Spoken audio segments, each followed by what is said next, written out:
personne qui a les genoux par terre, c'est une personne qui parle à Dieu matin, midi, soir, qui respecte ces moments de prière, qui comprend que la prière est une clé.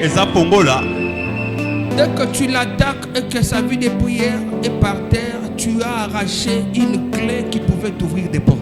Amen. C'est pourquoi on dit une femme clé est une femme qui sait se mettre à genoux. Une femme peut être une clé, mais elle peut aussi être un mur. Un mur, elle bloque ta vie. Une clé, elle ouvre les portes de ta vie. J'ai pensé avoir des amens. J'ai pensé avoir des amens. J'ai pensé avoir des amens. Les gens qui se tiennent devant Dieu, papa, faites attention avec eux. Ils sont dangereux. Ils sont dangereux. Tu n'as rien écouté. C'est lui et Dieu. Écoutez. Deux sacrificateurs vont se rencontrer. Le premier s'appelle Zacharie. Zacharie est le sacrificateur qui se tient devant les gens. Mais il est dans le lieu saint. Devant lui se tient aussi là un autre sacrificateur. Mais lui c'est Gabriel. La différence entre Zacharie et Gabriel, c'est que Zacharie lui se tient généralement dans l'assemblée générale de tous les sacrificateurs. Mais Gabriel, lui, se tient devant Dieu. Un homme qui s'assoit dans l'assemblée des gens, il peut te dire des choses qui ne vont pas arriver. C'est pas mal. Amen. Mais un homme qui se tient devant Dieu ne peut pas t'apporter une information qui n'aura pas lieu. Gabriel vient dire à Zacharie, ta femme est avancée en âge. Ainsi m'a parlé le Seigneur. Ta femme enfantera un fils. Tu lui donneras le nom de Jean. Il préparera le chemin du Messie qui doit venir. Zacharie regarde son âge. Il regarde l'âge de la femme. Il dit comment ces choses seront-elles possibles? J'aime la réponse de Gabriel. Gabriel dit ceci: je suis Gabriel, celui qui se tient devant Dieu. Comme tu as douté, tu ne parleras pas jusqu'à ce que cet enfant naîtra.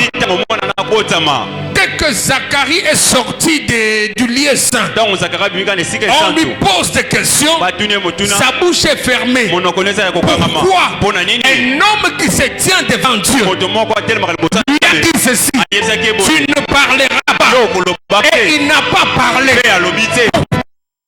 Avant de se tenir devant Dieu, on ressemble à Dieu, on parle comme lui, on a la même odeur que Dieu, on a la même ressemblance que Dieu, on a le même pouvoir que Dieu.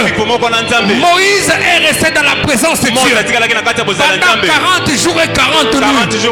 À la descente, il ne savait pas que la peau de son visage rayonnait. Alléluia. Amen. Se tenir dans la présence de Dieu va créer une rencontre avec Dieu. Et dès que tu as une rencontre avec Dieu, c'est fini. Personne ne peut te détruire, même pas les sorciers de ta famille. Écoutez-moi frère, l'heure est arrivée où la peur doit changer les camps.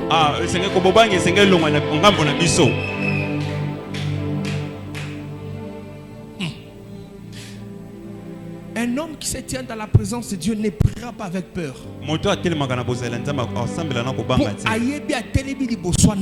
Yes. Alléluia.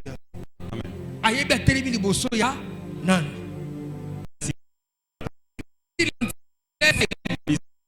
Mais si Dieu ne veut pas, l'Éternel veille en vain.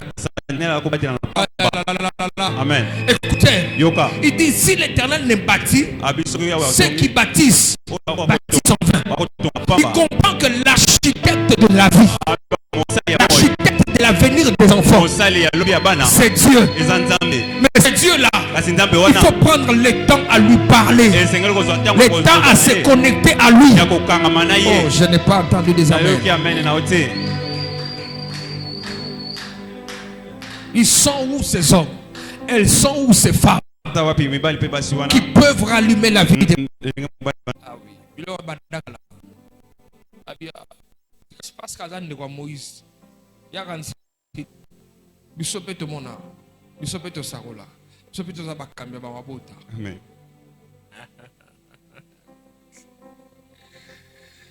quand Dieu dit à Moïse, on a pris 12 verges. Mais sur la verge d'Aaron, on a écrit son nom. Et sur les autres verges, on a écrit le nom des tribus.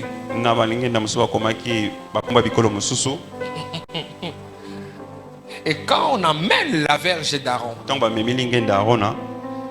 il y a une alliance dans le nom d'Aaron. Parce que Aaron est descendant de Lévi. Ce que ces gens ne savaient pas, c'est que pendant que Aaron n'était pas né,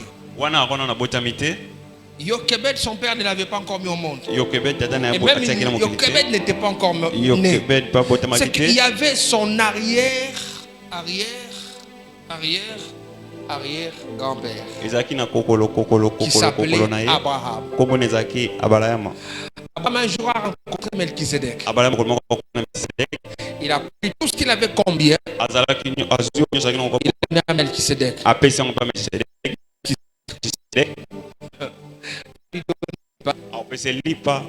Et le vin. Mais en même temps, on dit qu'Abraham paya la dîme de Lévi. Il paye la dîme de Lévi alors que Lévi n'est pas encore né. Alors que le père de Lévi n'est pas encore né. Alors que le père des pères de Lévi n'est pas encore né. On ne s'attaque pas à quelqu'un qui a des alliances fortes. On prend les verges, on les amène dans la maison de Dieu, devant le coffre sacré. Ces verges sont restés debout devant Dieu toute la nuit. La Bible dit que la verge d'Aaron a commencé premièrement par fleurir. Je ne connais pas un homme et une femme qui se tient véritablement devant Dieu sans que sa vie ne fleurisse. Mais cette verge a fleuri sans racines, sans eau, sans être plantée. Elle était debout dans la présence de Dieu. En fait, la présence de Dieu dépasse même les champs. La loi de se tenir dans la présence de Dieu peut outrepasser la loi de la terre. Parce que Dieu peut t'élever même quand tu n'as pas de terre. Parce que sa présence est au-dessus d'une terre. Dieu peut te faire fleurir là où il n'y a pas d'eau. Pourquoi? Lui-même a un royaume, une terre. Lui-même est l'eau de la vie. Sa présence nous suffit. Alléluia. Amen. Alors que cet arbre n'avait plus de racines, lui-même était le pilier, les racines d'Aaron. J'aime la présence de Dieu. Elle peut substituer beaucoup de choses. Je vais le dire autrement.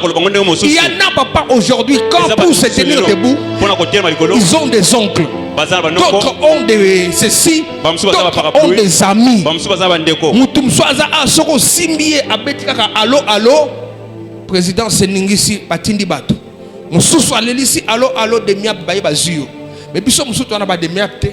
Nous autres on n'a pas de connaissance à la présidence. Nous on a une connaissance sociale. Et nous sommes les gens de personnes. Yes. Je sais que le ciel me répondra. Amen. Je sais que le ciel me répondra. Écoutez-moi, je voudrais dire ça à quelqu'un ici.